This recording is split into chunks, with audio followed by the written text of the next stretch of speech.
month, first lunar month, the feudal lords, generals, and ministers jointly requested to honor the king of Han as emperor. The king of Han said, I have heard that the title of emperor belongs only to the virtuous.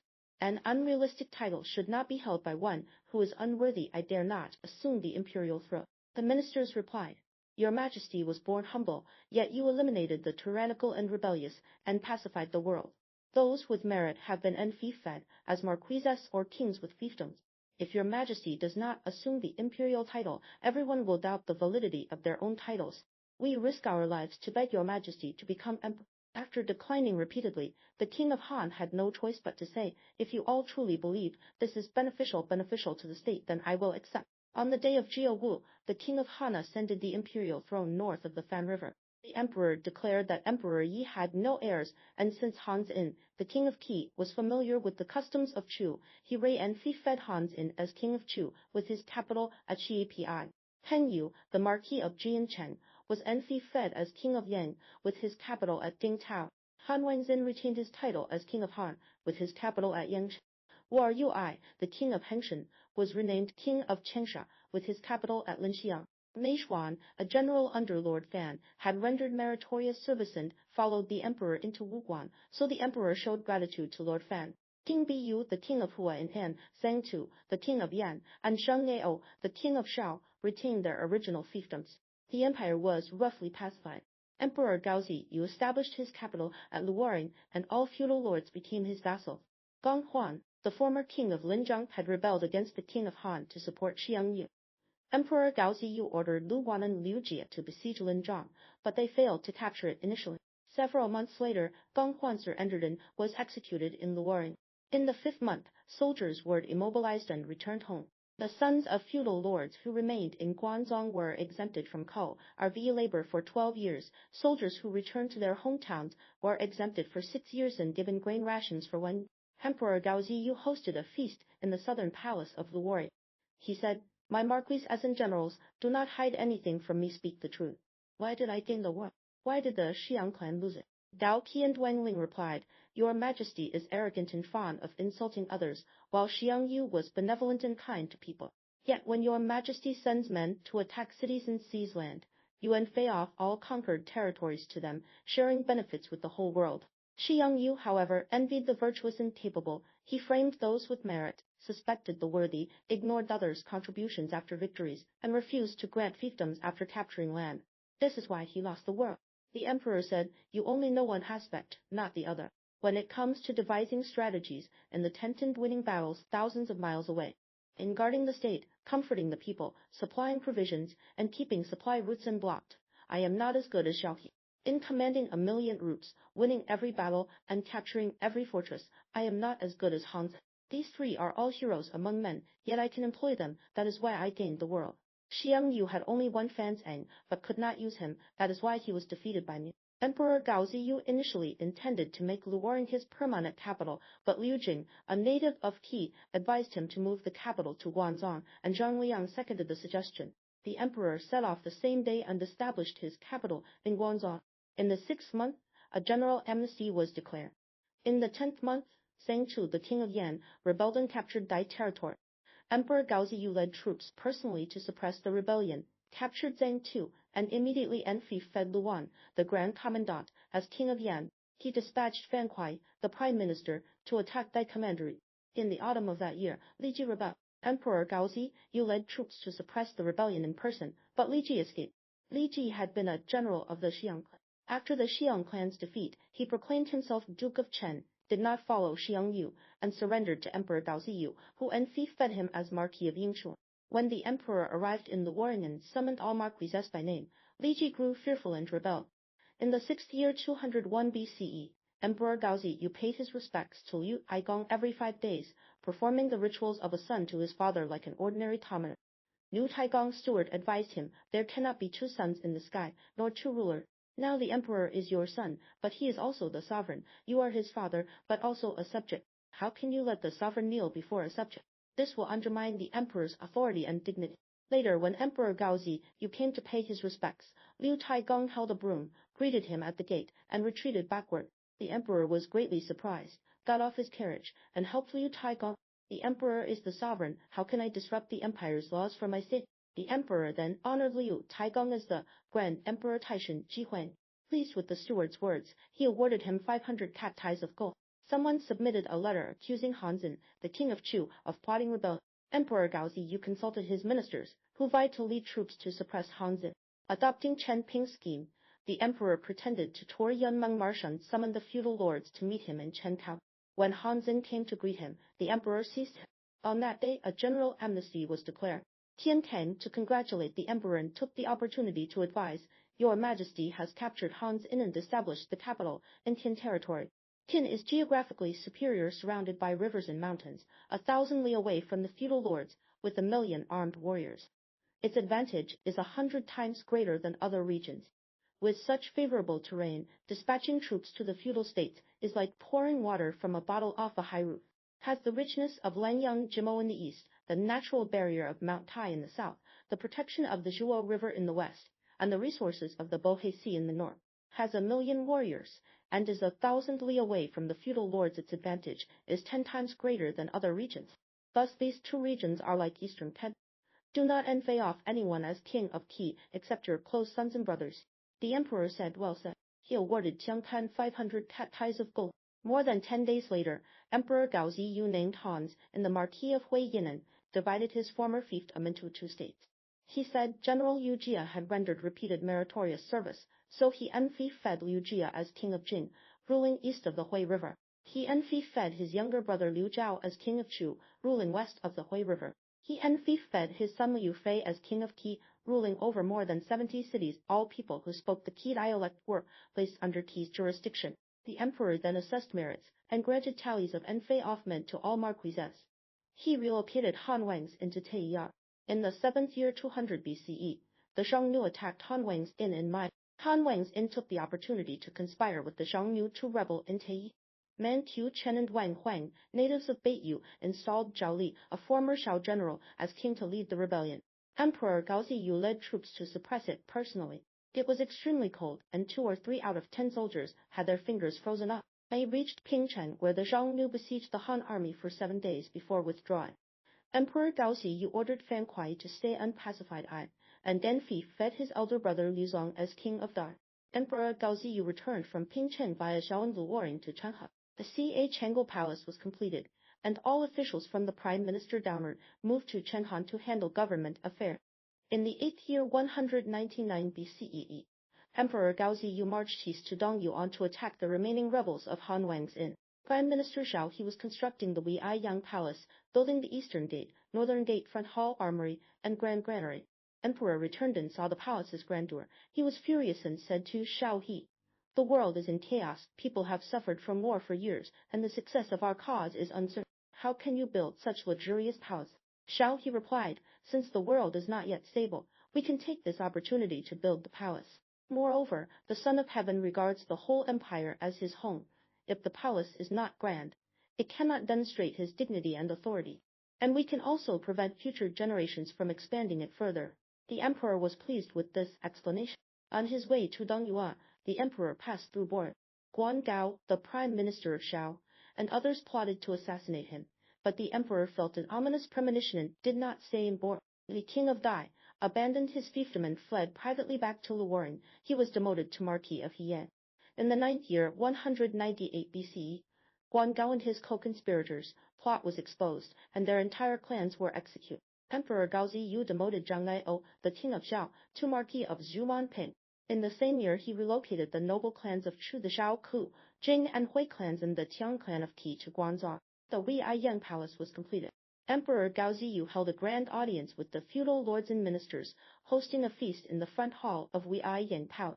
Hosted the grand emperor with a prayer for longevity, saying, Father, you always thought I was worthless and unable to manage property, unlike my second brother who worked hard. Now compare my achievements to his who has accomplished more.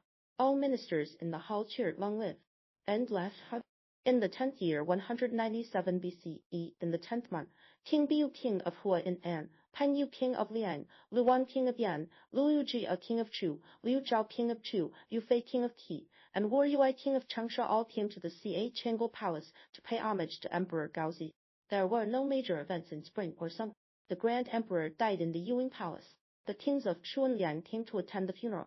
Emperor Gao Ziyu granted amnesty to prisoners in Yuan undernamed Li County. Xin Feng, Liu Feng. In the 8th month, Chen Shi, the prime minister of Zhao, rebelled and died.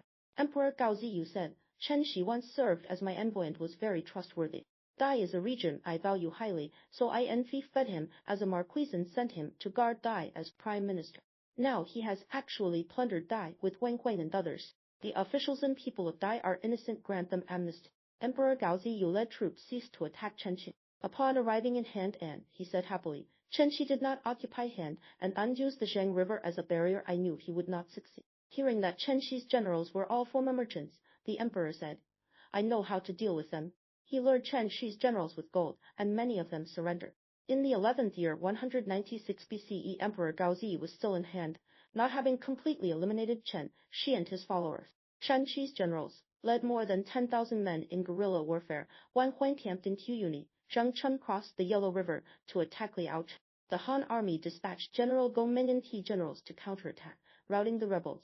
Shu Bo, the Grand Commandant, marched through Tei on unpacified Dai. When he reached Mai, the city refused to surrender, so Shu Bo destroyed it. Shao Li, another of Chen Shi's generals, defended Dongyuan.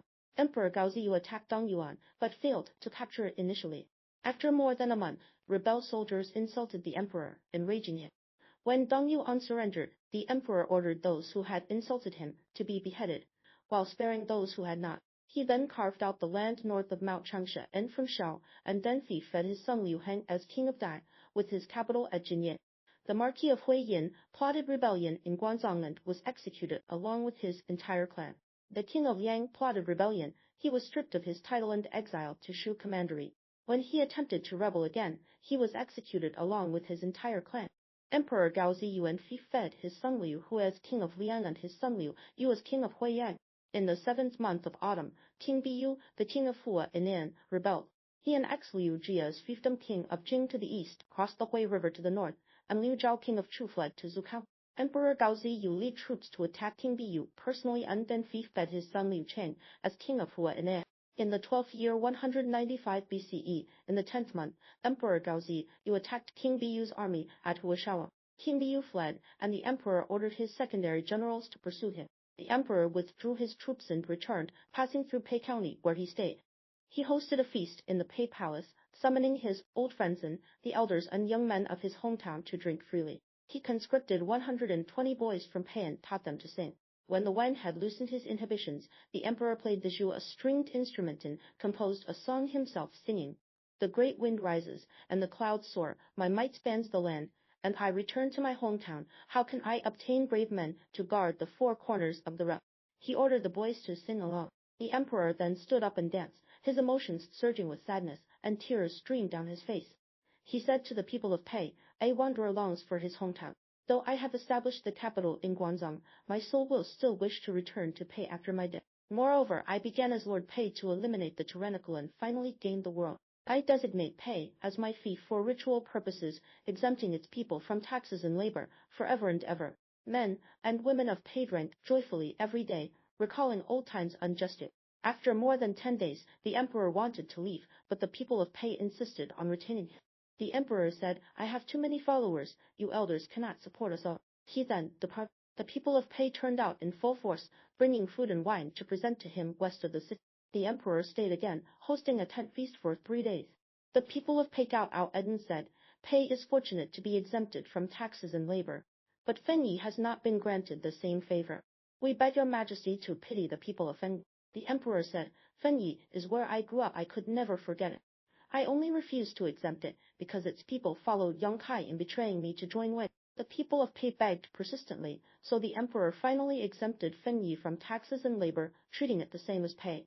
At this time, he fed Liu Bai, the Marquis of Pei, as king of Wu. Han generals pursued King Biyu's army separately north and south of the Tao River, routing the rebels in both places. They caught up with King Biyu and Po Yangan beheaded. Fan Kuai led a separate army to pacify Ai and beheaded Chen Shi at Dongchen. Emperor Gao Ziyu returned to Chenghan from the front line of suppressing King Bi. He declared, Emperor Shi Huang of Qin, Chen Shi the hidden king of Chu, King Engxi of Wei, King Min of Qi, and King Dao Xiang of Zhao have no heirs to continue their ancestral sacrifices. Appoint 10 households each to guard their tombs, 20 households for Emperor Shi Huang, and 5 households for Lord Wu Ji of Wei. He granted amnesty to all officials and commoners in Dai who had been coerced by Chen Xian Xiaoli, a surrender-general of Chen. She reported that when Chen Shi rebelled, Lu Wan, the king of Yan, had sent envoys to Chen Shi's residence to plot secretly with him. Emperor Gaozi Yu dispatched the Marquis of Paiyang to summon Lu Wan, but Lu Wan claimed Donglasen refused to come. When the Marquis of Paiyang returned, he reported in detail that Lu Wan had already shown signs of rebellion.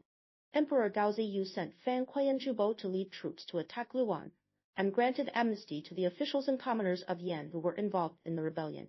He envy-fed his son Liu Jian as the king of Yan. When Emperor Gaozi Yu attacked King Biyu, he was hit by a stray arrow and fell ill on the march. His condition worsened, and Emperor he summoned skilled physician. When the physician entered the palace to pay his respects, Emperor Gaozi Yu asked about his prognosis. The physician said, "Your illness can be cured." Enraged, Emperor Gaozi Yu cursed the physician. "I seize the world with a 3-foot-long sword as a commoner. Isn't this destiny? Life and death are determined by heaven. Even if Biang Qiu were resurrected, what could he do?" He refused treatment, rewarded the physician with 50 cat ties of gold, and sent him away. Soon after, Emperor Selvi asked, "After your majesty passes away, if Prime Minister Xiao He also dies, who should succeed him?" Emperor Gaozi Yu replied, "Cao Can is capable." When asked who would come next, he said, "Wang Ling can do it." However, Wang Ling is somewhat impulsive, so Chen Ping can assist him. Chen Ping has plenty of wisdom, but cannot shoulder the responsibility alone. Xu Bo is steady but lacks literary talent, yet he is the one who will stabilize the Liu clan. Appoint him as Grand Commandant. When Emperor Selvi asked about successors beyond that, Emperor Gaozi Yu said, "You will not live to see what happens after that." Lu Wan leads several thousand cavalry to the border to gather information, hoping to personally enter the palace to apologize when Emperor Gaozi Yu recovered. On the day of Jia Chen in the 4th month, Emperor Gaozi Yu passed away in the Engel Palace. His death was not announced for 4 days. Emperor Selvi discussed with Shen Shiki, all the generals and the emperor were once commoners. Now they kneel northward to serve the emperor as subjects, and they have long harbored resentment. If they now have to serve a young ruler, the world will not be stable unless we exterminate all their clans. Someone who heard this news told General Lin. Went to see Shen Shiki and said, "I heard the emperor has passed away, but his death has not been announced for 4 days, and you plan to kill all the generals. The world will be in danger." Chen Ping and Guan Ying led 100,000 troops garrisoned in Xingyang. Fan Kui and Zhu Bo led 200,000 troops pacifying Yan and Dai. If they hear the emperor has died and all the generals have been killed, they will certainly unite and march back to Guangzhou. With ministers rebelling internally and feudal lords revolting externally, the dynasty's fall will be. Shen Shiki entered the palace to relay this, and only then was Emperor Gaozi Yu's death announced on the day of Dingli Ai, followed by a general amnesty. When Lu Wan heard of Emperor Gaozi Yu's death, he fled to the Zhongyangli. On the day of Binyan, Emperor Gaozi Yu was buried. On the day of Jisi, the crown prince was enthroned as emperor and proceeded to the Grand Emperor's temple. The ministers said Gaozi Yu was born humble. He put an end to chaos, restored order and pacified the world. He is the grand ancestor of the Han Dynasty and has the greatest merit. They bestowed upon him the posthumous title of Emperor Gao Hai Emperor. The crown prince succeeded to the throne as Emperor Xiao Hui. The court ordered all commander IS and feudal states to establish temples for Emperor Gaozi Yu and offer sacrifices according to the seasons each year. In the 5th year of Emperor Xiao Hui 190 BCE, recalling the mixed sorrow and joy Emperor Gaozi Yu had felt when returning to Pei County, the emperor converted the Pei Palace into the original temple of Emperor Gaozi. The 120 boys whom Emperor Gaozi Yu had taught to sing were all appointed to play music in the temple. Whenever there were vacancies, they were filled immediately. Emperor Gaozi Yu had 8 sons, Liu Fei, the eldest son by a concubine, King Dao Hui of Qi, followed by Emperor Xiao Hui, the son of Emperor Selvi, then Liu Rui, King Yin of Zhao, the son of consort Qi, next Liu Hang, king of Dai, later Emperor Xiaowen, the son of Empress Bo, then Liu Hui, king of Liang, later renamed King Gong of Shao during Empress Selvi's regency, followed by Liu Yu, king of Huiyang, later renamed King Yu of Shao during Empress Selvi's regency, then Liu Chen, king Li of Hua and An, and finally Yu Jing, king of Yan.